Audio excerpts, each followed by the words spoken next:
Para po sa ating unang question. Number 1, bakit mas marami ang nag-church ng Sunday instead na Saturday or Sabbath? So, Brother Gomer, ito yung tanong. Ito po ay marami talaga ang nagtatanong nito. Bakit, bakit marami ang nagsisimba sa araw ng Sunday? Noong araw ay ang tingin ko sa Adventist ay pauso. Paano ba naman to? Bakit sila lang yung Sabado? Linggo naman. Siyempre, that time, bata pa ako, hindi ako nagbabasa ng Bible. At doon sa amin, ay meron ng simbahan. Maiba lang, parang ganun ang dating sa akin. Siguro, maiba lang. Hanggang sa dumating yung time na nagbasa ako ng Bible, at doon ko nakita, mga kapatid, at yung nakita ko, ay ipapaliwanag ni Brother Gomer kasi alam ko nakita niya rin. Okay. Bakit nga ba mas marami ang Sunday sa ating panahon ngayon, mga kapatid? Pero of course, alam po natin originally na yung unang iglesia ay wala hong ibang araw ng pagsamba kundi ikapitong araw. At doon sa ating lesson kanina, mga kapatid, ay hindi na nga lang natin dito na nabigyan ng panahon. Pero kung mapapansin po ninyo, gusto kong basahin muna para gusto nating ma-establish na ang unang iglesia, mga kapatid. By the way, ang iglesia po ay hindi nag-umpisa sa bagong tipan. Okay? Ito po ay nag-umpisa doon pa sa lumang tipan. Mayroon na pong church na tinatawag sa lumang tipan. Mababasa po natin yan doon sa Gawa 7, ang talata po ay 38. Kung nais po ninyong basahin, nandun po yan. So mapapansin nyo dyan, sabi dyan, ito yung naroon sa, anong nabasa natin? Iglesia sa ilang. So, yan po ay katunayan, mga kapatid, na doon pa sa lumang tipan ay meron na pong church. At wala pong ibang church kundi yung bayang Israel. At ang sabi dyan, kung itutuloy natin, kasama ang anghel na nagsalita sa kanya sa bundok na Sinai at kasama ang ating mga magulang na siyang nagsitanggap ng mga aral na buhay upang ibigay sa atin. So maliwanag po sa talatang yan, mga kapatid, na yung church doon sa wilderness, ang sabi po dyan ay nandoon sa nagsalita sa bundok na Sinai. Sino yung nagsalita sa bundok na Sinai? Ang Panginoong Diyos. At ano ang kanyang binanggit doon sa bundok na Sinai? Walang iba kundi yung 10 Commandments. Ang sabi diyan, kung mapapansin po ninyo, siyang nagsitanggap ng mga aral na buhay upang ibigay sa atin. So, madaling unawain, mga kapatid, ang ibig sabihin, yun palang aral na tinanggap nila doon sa bundok ng Sinai. No other than that, the 10 Commandments, kasama po doon yung lahat ng mga utos, sabi niya, upang ibigay sa atin. So, ibig sabihin, yung church sa pangkasalukuyan nung panahon na ito, ay ito yung aral. Ngayon, pupuntahan ko na po yung Lucas 23. Tingnan niyo po yung Lucas 23. Bahagi po ng ating lesson ito kanina, mga kapatid, sa talatang 54. Sabi dito, nooy araw ng paghahanda at nalalapit na ang Sabat. Ang tinutukoy po dito ay yung kamatayan ng ating Panginoon. Doon sa mga bisita po natin, kailan po namatay ang Panginoon? Ang tawag nila dyan ay Biyernes Santo. So, hindi ho may kakaila na namatay ang ating Panginoon Biyernes. Kaya nga ang tawag ay Biyernes Santo. Tama, no? At ang tawag naman ng Bible sa araw na yan ay araw ng paghahanda. So, tapos ang sabi sa verse 55, pansinin ninyo, at ang mga babae na nagsisama sa kanya mula sa Galilea ay nagsisunod at tiningnan ang libingan at kung paano ang pagkalagay ng kanyang bangkay. Verse 56, sila'y nagsiuwi at nangaghanda ng mga pabango at mga ungwento. At ng araw ng Sabat, sila'y nangagpahinga ayon sa utos. Alam nyo, nung may makausap po akong isang devoted na Catholic, alam naman po natin ang ating mga kaibigang Katoliko ay talagang mataas ang kanilang pagkilala kay Maria or Birhing Maria, ang tawag, mga kapatid. Kaya nga ang tanong ko po sa kanya noon, nung natatandaan ko, sabi ko, bakit hindi nyo ginagaya yung gawain ni Birhing Maria tuwing Sabat? Sabi niya, ano ba yung ginagawa ni Birhing Maria tuwing Sabat? So binasa ko po ito. Ang sabi diyan, sila'y nagsiuwi, naghanda ng pabango at mga ungwento. Nang araw ng Sabat, sila'y nagpahinga ayon sa utos. And then, makikita nyo pagkakasunod-sunod na namatay, Biyernes Santo. Sabado, nakalibing ang ating Panginoon. Anong tawag nila dyan? Sabado di Gloria. Maliwanag naman po yan eh. O basahin ngayon natin ang 24:1 ng Lucas. 24 verse 1. Datapwat ng unang araw ng sanglinggo, pagka umagang-umaga, so Biyernes, Sabado, Linggo. Kaya nga ang tawag ay Linggo ng Pagkabuhay. So makikita po ninyo mga kapatid, ang tanong, kailan po sila nangilin? Biyernes ba? Hindi. Linggo ba? Hindi. Sabado. So maliwanag po mga kapatid na talagang ang pagsamba o yung pangingilin ng mga unang kaanib ng iglesia noon ay Sabado po talaga. Ngayon puntahan na po natin yung tanong. Ay bakit ngayon, sa ating panahon ngayon ay naging Linggo at mas marami na ang Linggo, hindi na halos alam yung Sabado. At marami po ang nagugulat, bakit yung Sabadista Sabado? Tama yun eh. Pero alam niyong dahilan kasi, meron po kasing isang kapangyarihan na bumangon.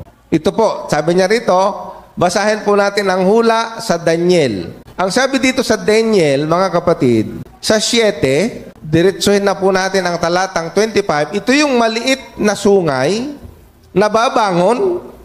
Pag pinag-aralan niyo po itong 4 na hayop dito sa Daniel 7, ang panghuli po yung hayop na hindi ma-describe ni Propeta Daniel at mayroong 10 sungay.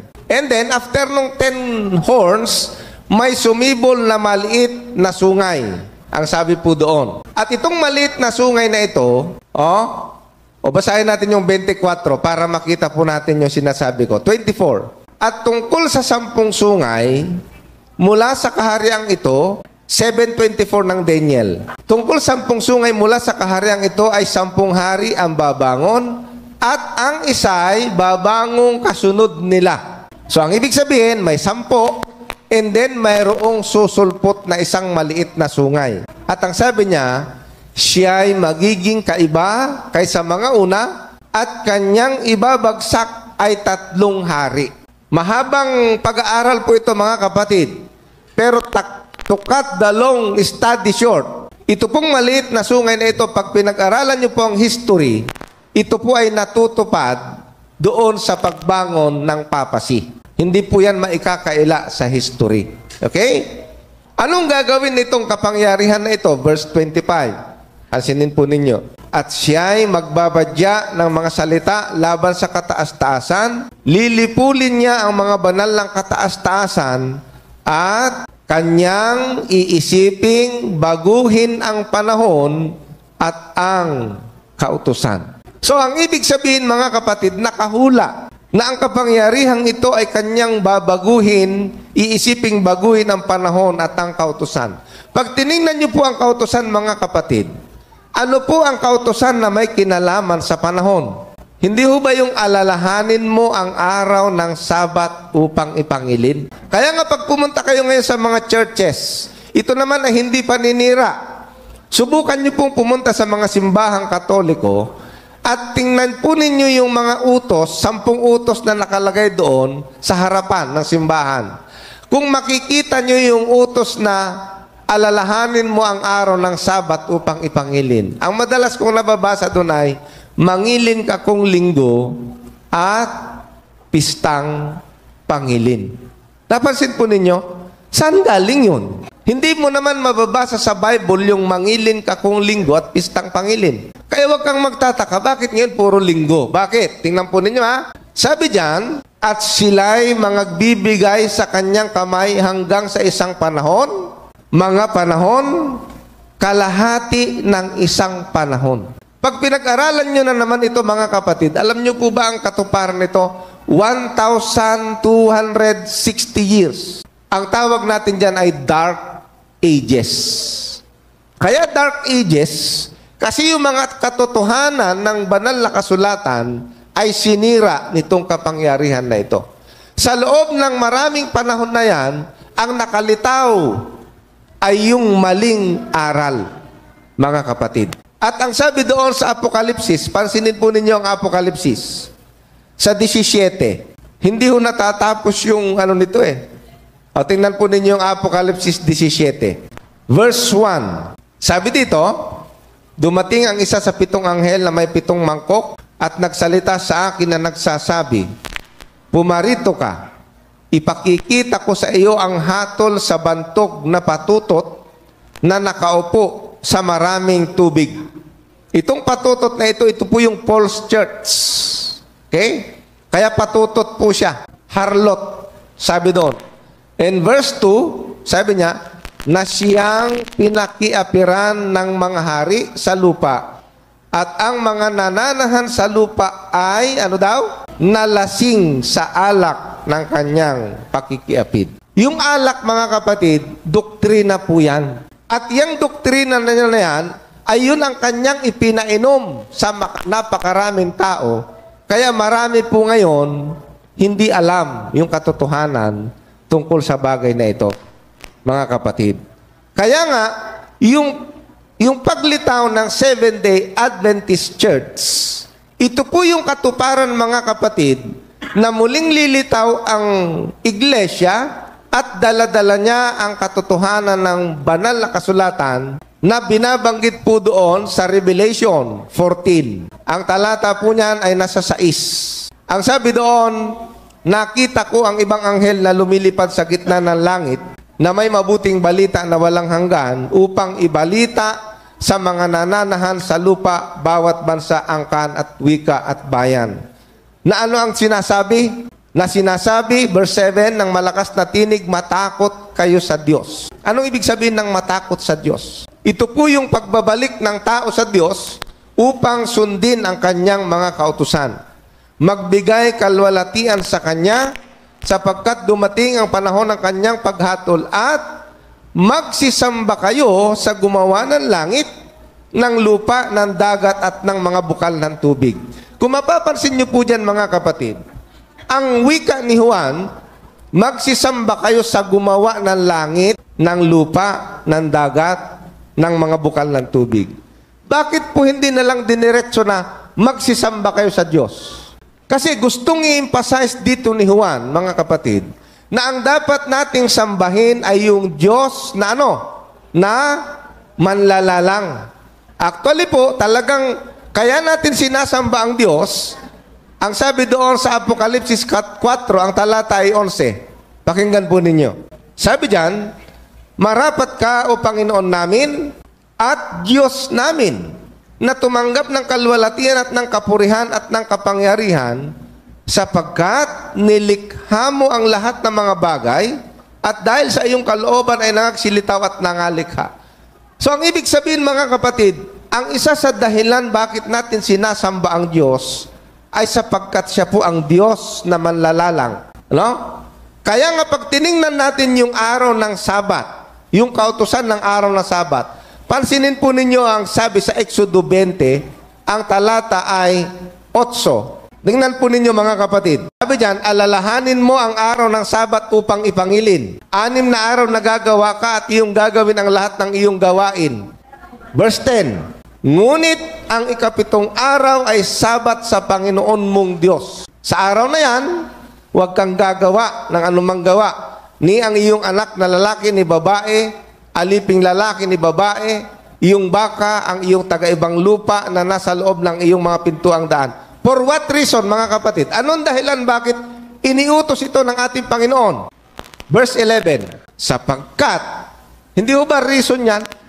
Kaya niya iniutos, alalahanin ang araw ng Sabat. Bakit? Sapagkat sa 6 na araw ay ginawa ng Panginoon ang langit at lupa. So ito po yung rason bakit iniutos ng Diyos ang araw ng Sabat. At ito rin yung rason bakit ito yung pinipilit na sirain ng kaaway ng Diyos. Dahil pag nakalimutan yung Sabat, wala na. Sabi ko nga po sa inyo, pag tiningnan mo yung 10 Commandments, pwede mong i-quote lahat yung utos doon at angkinin mong para sa'yo. Halimbawa, yung presidente ng North Korea, itinuturing niya yung kanyang sarili na siya ang Diyos nila dapat. Pwede niya sabihin, ako ang Diyos ninyo, walang iba. Di ho ba? O, wag kayong gagawa ng larawan na sasambahin, ako lang. Wag niyong babanggitin ang pangalan ko. Pero yung Sabat, pwede ko bang sabihin na sa 6 na araw ay nilalang ko ang lahat ng yan? Nakita po ninyo mga kapatid, sino sa balat ng lupa ang pwedeng mag-quote at angkinin niya sa kanya sarili ang ika-4 na utos? Wala. Hindi ho ba? Hindi ba kayo kinikilabutan yan? Kaya ito pala yung tanda ng Diyos, yung Sabat, yung tanda ng kanyang pagiging Diyos na manlalalang. Na hindi po pwedeng angkinin ng kahit na sino. Sapagkat pag sinabi dyan sa talata, sapagkat sa 6 na araw ay ginawa ng Panginoong Diyos. Yan po ang dahilan kung bakit tayo ay sumasamba sa araw ng Sabat. At ito naman ay pinilit na sinira ng kaaway ng Diyos. Kaya ngayon makikita mo, halos nakalimutan na po ang utos na ito. Pero andito po tayo, ang sabi nga, tayo ay ilaw. Hindi po natin sila hahatulan, kundi i-guide po natin sila doon sa liwanag na ating natanggap mula sa ating Panginoon, mga kapatid. Yan po yung dahilan kung bakit marami po ngayon ang nadidiliman. Kasi nga nagkaroon ng Dark Ages, 1,000 years. Can you imagine? Ay biglang lumitaw itong Adventist. So yan po ang dahilan kung bakit marami ang linggo, mga kapatid.